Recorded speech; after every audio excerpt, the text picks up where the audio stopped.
Yo, Pan, you ready? Yeah. Man, let's lock and load. Yeah. So today, a very fitness podcast. We've got Michael Tobin here. Michael is a strongman athlete and instructor. He's got his own strength training gym at CTC in Southport.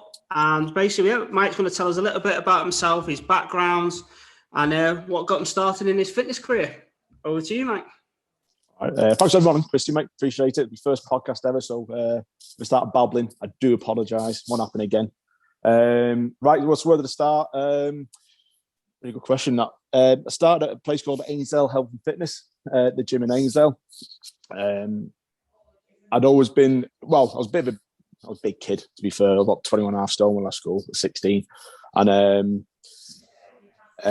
started losing a bit of weight. I wanted to join the forces originally. Eventually lost the weight thanks to the help of a lad called Bill Isherwood, who was my first personal trainer, and a petty officer called Terry Bates from the Royal Navy. They kind of introduced me to, first the weight loss, but also like the old style hardcore type sessions, like thousands of burpees and weighted carries. I mean, I used to train at a gym in Halton College in Widnes, and I shudder to think now what some of those students thought of like this big lad running up the stairs with a sandbag across his shoulders. I started actually coaching for about 2009, Ainsdale Health and Fitness. Progressed on to doing personal training after a couple of years. From there, moved on to a gym called Victoria Health and Leisure on the front in Southport, which was obviously a bigger gym than Ainsdale Health and Fitness. For me, it was a big eye-opener in regards, not just coaching, but also just talking to people as well. Bigger gym, bigger people going. From there, I went to a place called Thornby Hall Gym in the golf club. That was a lot different compared to Victoria. Very smaller gym, very more smaller membership base, very much a leisure facility compared to, say, Victoria, which was leisure, yes, but also had classes and gym floor, stuff like that. And then I've always been interested really in lifting, strength. I think because I was quite a vastly overweight kid, my training experience at the time when I started to lose weight was, just get running, you'll lose weight, you'll be fine. And then it'll just drop off you. I lost a lot of weight, fair play. But then I found that when I did strength work, I felt better for it. So nothing mad, not bodybuilding, stuff like squats, deadlifts, presses, stuff like that. I really enjoyed it. I felt better for it. And then once I started progressing with my coaching, I started getting more and more into my strength work. So worked with a lad called John Towell, who used to own CrossFit Widnes for Olympic weightlifting. He gave me some invaluable lessons and skills in lifting. We actually met through Strongman, believe it or not. We used to train a place called Body Talk in Heighton, which I don't think is there anymore, unfortunately. That's when I started doing a bit of foray into CrossFit, CrossFit Widnes, which was very much old school CrossFit in regards. It was more strength and conditioning rather than loads and loads of burpees, for example. Nothing against CrossFit, by the way. Don't try and kill me. So yeah, and that's where we start like doing a bit of a blend. I love the strongman stuff. I love the weightlifting. I love the powerlifting, any strength really. But I also like I call it the hybrid athlete. That's quite a common phrase. Like people that can lift well but also move well. But then from Thornby, that's where I really started getting to strongman. A client of mine, our good friend Stuart Scott. We could kind of get into the strongman in a bit of a big way. And at the time, I was doing personal training boot camps out of a gym called Southport Star. That's not there. That's actually moved. The factory's been knocked down. Yeah. And then we were finding we were getting like bits of strongman kit together, but we couldn't use it at Southport Star. As you remember, Christine, it was quite a shallow floor. You know what I mean? Yeah. And then we found this unit we're in now. Started doing strongman here, group training classes, stuff like that, and then I just carried on through there. Really. Yeah, I don't know. Sounds like you've been on a bit of a journey when it comes to. Yeah, it's Interesting. No, but it's good though, because I think like it's like with me, I've worked in different places, different gyms, worked on the cruise ships, worked down in London, and Did you? yeah, vast total gym experiences. I remember when I was training in London, I was in a proper old school like sawdust bodybuilding gym. That actual gym as well. It was on. I don't know if you ever remember on Channel 5. There was a program called The Man with the Exploding Arms. Going right back. Yeah, I do. Oh my goodness. Yeah. And wow.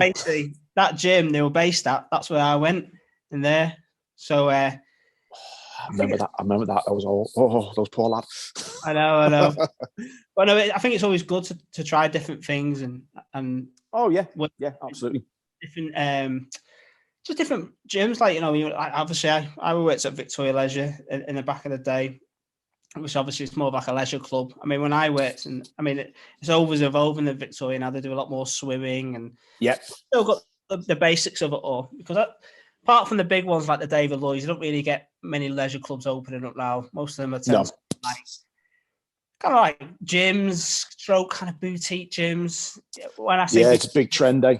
Yeah, keep it trendy, with all the treadmills and stuff like that. I mean, obviously, a lot of independent gyms like yourself are starting to open. And what I like about your gym, it's a total different niche. And like you say, because you're going for a hybrid. Well, I say it's a total different niche. It's not a total different niche. It's a strongman gym, but you don't have lots of strongman gyms knocking around. Oh no, you don't. In one particular area, you know what I mean. Maybe in different areas you might do, but like, I'm talking from our town in Southport. You're the only one that does that kind of niche, and I think that's really, really good, because it gives people that want to look about getting stronger and do the type of training you're doing. It gives that specific place where to go and that. So I know you train a lot of rugby lads, don't you? Yeah. So play now and again. Just so the lads who are listening, I play now and again at Southport. Train the men's age groups and then the ladies' age groups as well. Yeah. I really enjoy it, to be fair. It's really, really interesting, especially because the amateur players as well, they haven't got that access to the S&C side of it. So that's been really enjoyable bringing them through. And then we start doing a bit more of the kids stuff as well now, like the under 14s, under 15s age groups as well, which has been really beneficial. So, when you're doing your strongman routines and that, do you plan like a routine for that class? Or do you like, is it more like, do you bespoke it to like the group of people you got, or if you're doing like a one-to-one session? How do you set your programs out in that type of? Good question, that Buzz. So it all depends on what the session is. So we do a session on a Saturday, and what we do is, because it depends on the group that come down, you see, because everyone's different, not just in the strongman, but also it was powerlifting, weightlifting. Everyone's different. It's just the movements that stay the same. Yeah. So we progress and regress accordingly. So what we find is we're doing like an axle deadlift, which is a big, thick, horrible bar where he works the grips, and then just progress or regress, we just increase the weight. With the programming side of it, because it's an add-on, an event session, we kind of keep it like I call it thick and fruity. So Stu does a lot of it now. We try and get it so it's all the good stuff you see, like the yokes, the farmer's walks. We got a Fingal's finger, which is like you pick up the steel tube, flip it, do it again, stuff like that. Car pulls, van presses, stuff like that. So not van presses, van pulls. So if we're going more the individual side and we're going like the one-on-one side, we then, like any one-to-one personal training session, we tailor it completely to the individual. So say, for instance, they want the weakness, for example, is a deadlift. We'll work on the deadlift as well as bringing everything else up at the same time. So it all depends on the individual. But really on a Saturday, for example, we try and do 2 static movements, which could be, for example, like the log, clean and press, and then a deadlift or at the stones, and then try and do 1 or 2 moving events. For example, the yoke, where it's like you kind of squat rack on your shoulders, you're walking down with it, or farmer's walks. And then we try and fit in 1 skill. So Stu's a big fan of Fingal's finger, because you don't normally see that a lot of other places. Or we try and do like a car deadlift, stuff like that. It all depends really. And then further on from that, if we've got like a few people going for competitions, what we'll do is before the comp, 2-3 weeks out, we'll then basically make a competition day at the unit for the individual, so they can get there around the events. But at the same time, the people who are training at the same time, they're still getting a session in. So it works out well. Sounds brilliant. Sounds brilliant. Makes me want to come. Oh, you can come down, basically. Oh no, coffee and donuts. Now that we've had this conversation, I'm sure I will pop around and have a look at the gym and that. No, but it sounds really, really, really good. And I say it's different. You know, that's what I was probably trying to get to before. It's like you couldn't do that training in any other gym apart from a gym like yours. You know what I mean? And I can imagine probably not. Exciting, you know, just to try and see how strong you can be in that, you know, and get that expertise and stuff.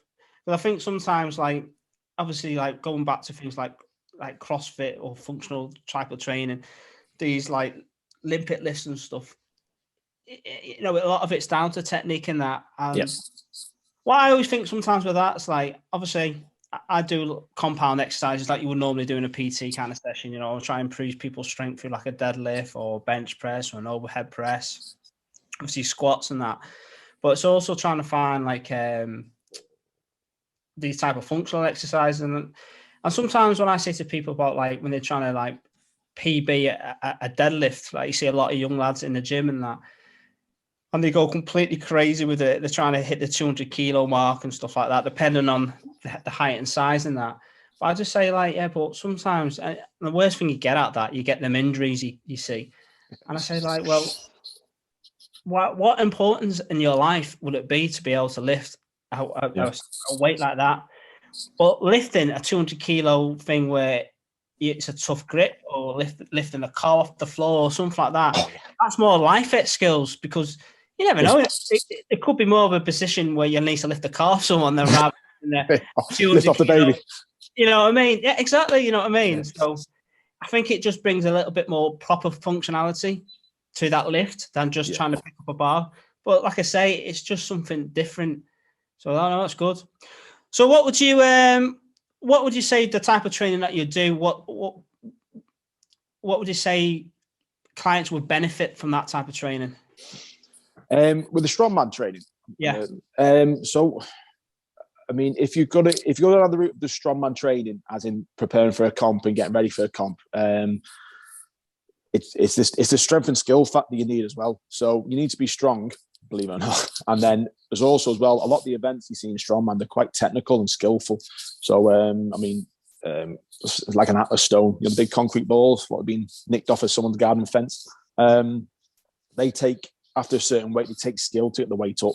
So you're going to have lads and girls who can literally get to a certain weight and rip it up. And then after that, it tends to break down. With we call them like general population training, don't we? You know, like just people who've got jobs, 2 kids, etc.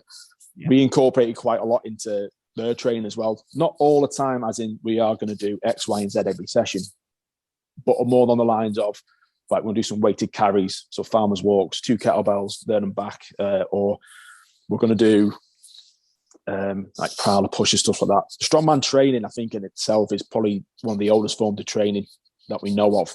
And because it's so simple, it's the easiest one to get around, but also it gives a lot back. Like you were saying before, it's something like primal, like picking a heavy weight up. That's awkward. You know, lads can do X, Y, and Z in the gym and lift deadlifts, or, you know, girls can, you know, press this over heads. But, you know, when you get a horrible sized log that's about that wide, you know, where you flip it up to the shoulders and then you can't see forward, so you're trying to judge it yourself. There's something primal about it, which is quite good. So we introduce it now and again to our main sessions, but we always have like stones in there, or like the big slam balls, or we all have carries. So the strongman training isn't just for strongman; it's for everyone. It's so simple to do, but the kickback from us and the bang for your buck is fantastic for everyone. No, 100%. Does that answer your question? No, 100%. I mean, it's like with myself when I've, if we ever had any work done on the house or at our gym and stuff, and you come and you've got to pick up these slants and that. And one of the funny things the trainer always says to me, "Oh, I came in the gym the other day, you're lifting that weight and you can't lift this thing and that." And I said, what it is, it's the awkwardness and the different sites that you've got to do. picking up a bar that that's going to weigh, and like you say, skill and technique will help to execute that. But if you're suddenly having to move a weight of some force to the other side and you're not used to, it's difficult. Massively. And you see it. You don't see it a lot. I mean, like you see it now and again, like lads or girls come in and they're strong, and then you get them on like an awkward bit of kit, like a singles finger or like an axle, and you just see them like their head goes, going like, oh, I should be able to do this. I should be able to lift this, but I can't. Why can't I? And that's where the skill comes in. And that's why I like it so much for like, not just for strongmen, but for like anyone that trains here. Like if you say to someone, like, I want to carry that weight 300 meters, every time you put it down, 10 push-ups, that in itself will hit everywhere. But also it's so simple. Carry the weight, don't put it down. All right. So then you get that bit of determination going, and then you put the weight down. I need 10 push-ups now. So simple, because you see sometimes, especially on social media, like some of the workouts being put out there, you're looking as a trainer, as a coach, you're thinking, it just looks complicated. That just keep it nice and simple. Get a good sweat on, get the muscles burning a bit, and then move on. You know what I mean? Just keep it simple, crack on, happy.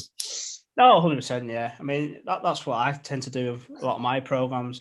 My programs are very, very simple. I majority of the clients I tend to get are more general people, a bit more older, and just kind of the need to build a bit of muscle, not like Arnold Schwarzenegger muscle, just want to build a bit more muscle and just lose a bit of body fat as they get older and stuff. And then it's just give them a program that they like, they enjoy, they can achieve, and that.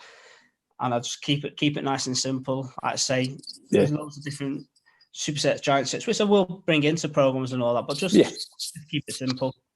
Obviously, the type of training that I will do is geared to that, but with your stuff, it's obviously strength, obviously some endurance in there, because like you say, if you're trying to carry two heavy weights and you've got to get over there, it's not just down to strength, it's also down to that having that endurance and the grit to get to the other side and that. So it's like a bit of a mental game as well. Yeah, big time. And like you were saying, if you just keep it simple, you can always build on from that, can't you? Yeah. If you overcomplicate it, that's where you don't get the buy-in from who you're training with, and then that's where you're losing when you're not enjoying it. Then, aren't you? Yeah, no, 100% agree.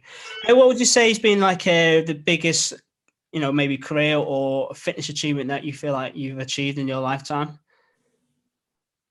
Well, for myself personally? For yourself personally? I think that's a bit weird with regards to that, because I'm not very competitive. I mean, like, it's a running joke now, like, with my mate Stu, who does a strongman, like every time I put in for a competition myself, my back or my knee goes from playing rugby all the time. I've got more glass in my back than Southport glass, put it that way. I think for me was, off the top of my head, and something that's really quite important, was probably doing 200 kilograms on deadlift for the first time, when I wasn't expecting to.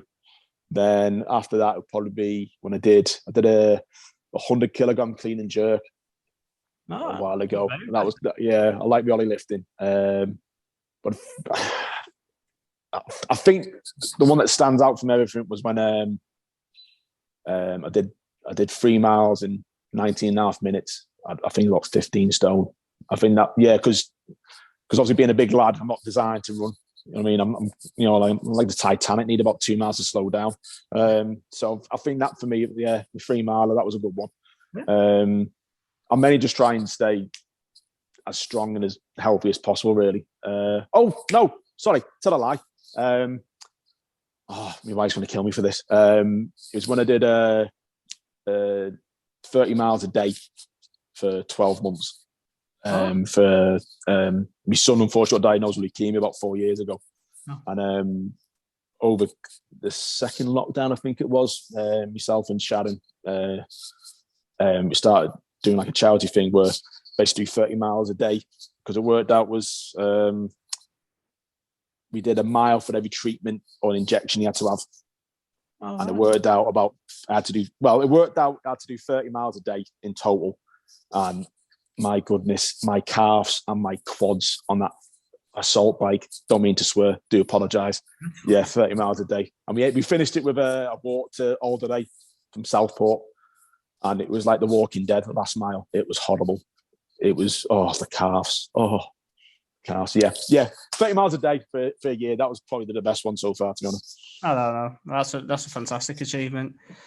Yeah, I'm sorry to hear about your son and that. Yeah. Oh no, he got the all clear last year. He's doing well. He's back in school, and he's social butterfly, and he's got a cracking right hook. As I'll testify. That's good to know. That's fantastic. Cheers, guys. But no, that's a great achievement. What is your favourite routine to do in the gym? That's a really good question, this Bez. Got me thinking here. Favourite routine would probably be full body. Yeah. 2 big lifts and 2 accessories, and then a good warm up. So warm up, I followed a coach called Matt Wenning over in America. He's a power lifter, got a few world records and stuff like that. And he came up with a really interesting warm up of high rep warm up. So you pick 2 movements and you do about 4 sets of 25. So I'll do that for, say, leg curls, seated rows, etc. Then I'll hit 2 big lifts. When I say big lifts, it can be like a variation of like a push, pull, or squat, hinge, and then verti exercise. So a bit of West Side in there in regards to variation. And then I think for me, I love the prowler, sled, and farmers walks. Only because it's really easy on my knees and my back, and I can load the weight on, and I can still get that. You want that sweat. You want that euphoria of having a good, decent workout and going home for a shower and feeling better afterwards. I find with the prowler, the sled, and the farmers, I can get that and not feel like you're being run over by a bus. Yeah. What's yours, Bess? What do you like doing? Oh, well, like I always say to people, you kind of need to figure out what you can do at the moment. So I'm like traditional kind of working on building muscle, and more probably maintaining muscle and a little bit of growth and strength and that. But at the moment, I'm just doing like a 3-day split. So I do a lower body and pull day at the moment. But sometimes I can change that around. So I kind of just do splits really. Again, it's always a time thing. If I had a lot of time, I would do full bodies. So if I was going to the gym a couple of times a week, I'll probably do full bodies, which is what I tend to put most clients on. And then specifically, I'll work on more like legs and posterior chain, or I might do more chest and back over a 4-week period, and I'll go into doing like more on the arms. But at the moment, I'm just doing a 3-day split, and then after 4 weeks, I'll just change the program where through different exercises in, and I'll maybe just up the repetitions and stuff. So I'll go from like doing a bit of strength work, and then I might do a bit more just working purely hypertrophy and a bit more endurance, and just mix it up. And then obviously when it comes to cardio, I do like a bit of a finisher. So because of the type of clients I kind of work off my own self. So I kind of like just try and fit in like as much as I can in a short space of. If I could train more, it could be a total different. I might do 4 or 5 day split, or I might do a few weight days and then a few. What I'd like to do is probably something like yourself, go down and do like a whole strength routine. You know what I mean? Where I'm trying to improve my strength and just do different, make it interesting. Because like you say, you can all doing the same thing all the time. Yeah, I find it really interesting because I think you've got the same problem as I have. Like where you'd love more time to do stuff, but obviously the job we have, and then obviously the commitments outside of it, you've kind of got to, like I try and get mine done about 50 minutes if I can. I seem to find 50 minutes is kind of like a good round figure for me because I know I can, I don't know, it's just anything over an hour, I feel like, here we go. But like what you're saying is really interesting because you haven't got all the time in the world, have we? I mean, people say to me, oh, you own a gym. But yeah, but I'm coaching such and such. If I coach for like 4 or 5 hours, I want to go home, have a cup of tea and a biscuit and see the wife and kids. I don't necessarily want to go and stay for an hour and a half and do X, Y, and Z, which is really interesting. So yeah, I don't know. Nothing best. Do you find as well, can you train in your in your gym, or do you have to go somewhere else to do your training? I went through a period when I would have to go to another gym. That was probably more prior to like lockdown, because obviously I had quite a few members of staff. So obviously if they were training people in there, I didn't want to get in the way or to be a distraction. So if I could, I'll go to, I think it was, I'll go into Everlast at the time. Oh, yeah. And then one of the other trainers, when we had a bit of spare time, downtime, we became like training partners. And that was quite good because he was quite competitive. I was quite competitive. So we pushed each other.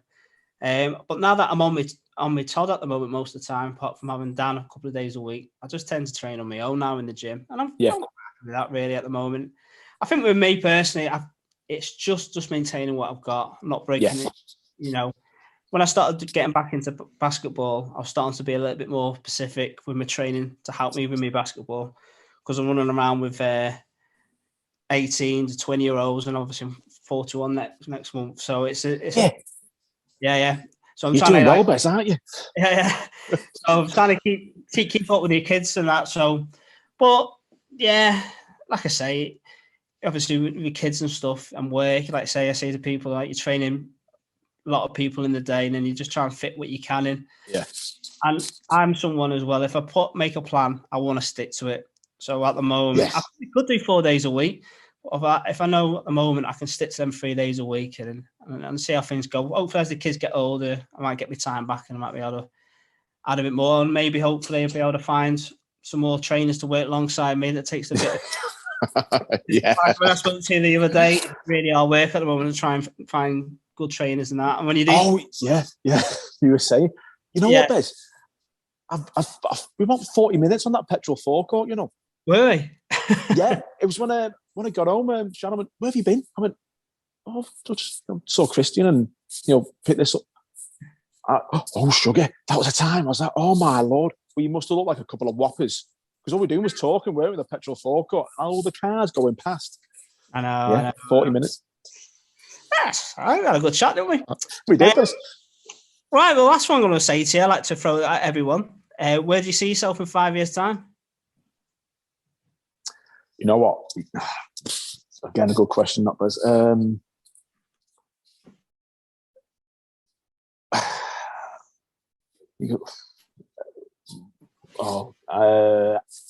Ideally, I want a bigger gym, not because I want to,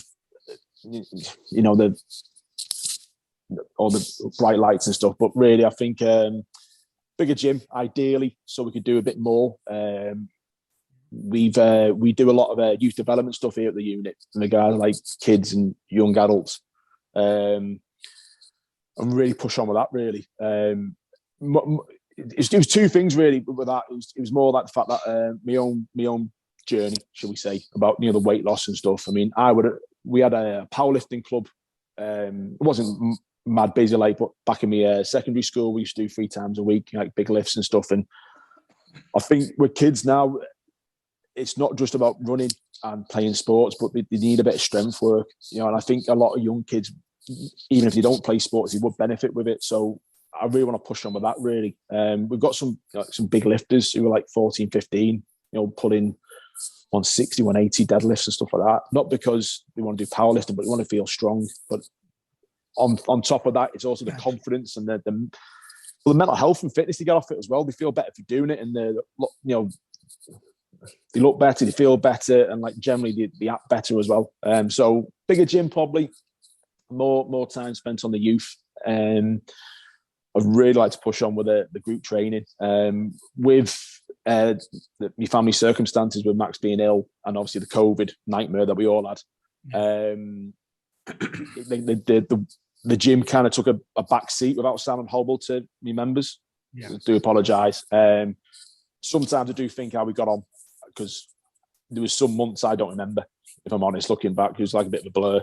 So go back to your question, 5 years' time, ideally bigger gym, a bigger youth setup, just to help kids realise, being strong and fit and healthy is good for you, rather than picking up an Xbox remote. And then I think for yourself personally as a coach, just keep developing, really keep learning. I mean, I love going away and seeing other gyms and going on courses and learning more. I think there's where the bookshelf is in our house, there's a bit of a dip because all the books that are weighing down. Every time Shannon seems to pick something up from Amazon, there's another book for me to read or do, or you know what, I'm not constantly on YouTube looking at videos and trying to catch up with coaches. There's coaches I talk to via social media. They must think, who is this absolute nutter? He's sending me this, and this. He won't leave me alone. So I just love learning. So bigger gym, more youth, probably just a better business. And then I'd purge the coach would be the best coach I can possibly be, really. Well, that's a fantastic answer. A really, really good answer. No, I can imagine you doing that as well. I really can. No, definitely. I like the fact that you're doing it for the right reasons, to help people and that. And I think well, you can tell that that's what you do because in my eyes, you've been very successful. And I always, cheers, I always say to coaches and that, because it's a hard game. The personal training, and stuff. It's a really, really tough game. And I always feel like the ones that succeed in it have that kind of outlook that they want to help people. Sometimes I think people come into the industry just to do it because they like doing it, but don't actually like trying to help other people. You know, you've gone through a journey yourself and you're trying to help people to help them their journey into fitness, well-being and stuff like that. So no, that's a fantastic answer. So Mike, how do people contact you? Where's your gym? Social media, all that. People that know me know I'm an absolute nightmare for replying to messages. I think when I get home, I just put the phone down and leave it. Best thing to do is probably send me a message or an email at mike@ctc.fitness. We're on Instagram and Facebook as CTC Strength Fitness. To drop us a message. If I don't reply to it within 24 hours, I do apologise. I am trying to be as efficient as possible. But yeah, we offer tasting sessions here at the unit, so everyone's more than welcome to come down and experience what we do. It's not for everyone, I won't lie. But if you fancy giving it a go, you're more than welcome. Brilliant. Well, I really enjoyed this, Mike. It's been great. Yeah, me too, Buzz. It's It's been good. I'll definitely come down and always welcome, Buzz. Session with you, definitely. Right, Mike. So we'll leave it there. Nice one, Buzzer. Appreciate it. Thanks for having me. Appreciate it. It's been fantastic.